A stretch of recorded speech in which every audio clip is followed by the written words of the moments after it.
You mentioned quiet quitting earlier on. It's taken the internet by storm, that notion. You're talking now about motivating people. We're also moving into an era when artificial intelligence and other moves are eliminating a lot of routine jobs. Look ahead a little bit for me and explain to me how we're going to motivate people to stay engaged after all they've been through and looking at what they may face in the future. Yeah, so for me, Francis, thank you for this question. Purpose and humanity, this focus on unleashing human magic, that's the antidote to this quiet quitting and to this long-standing pandemic of disengagement, which is not just the last few months, it's been years, right? And so it's the opportunity to reconnect with our coworkers at a very human level of what drives them, and working with them to create an environment where they can be fully engaged. And if we talk about the back to the office discussion, there's been this emphasis on where to work. I don't think that's a very effective way because companies are getting a lot of pushback.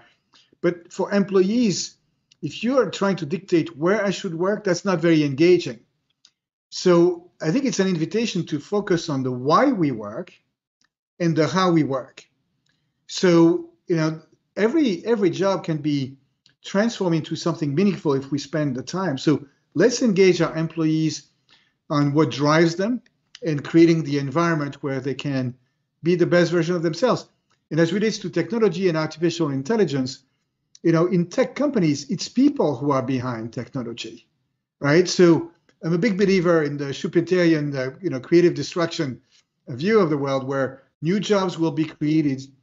As human beings, I think that we're the source, and we need to make sure that we don't lose control to the machines. But I think that this is part of our responsibility to create that better future where even artificial intelligence is ethical and does not exclude, is not used poorly to exclude others. So it's a challenging time, no doubt, but I think it's also potentially an exciting time where all of us can do our best to make a positive difference in the world around us and then on a bigger scale.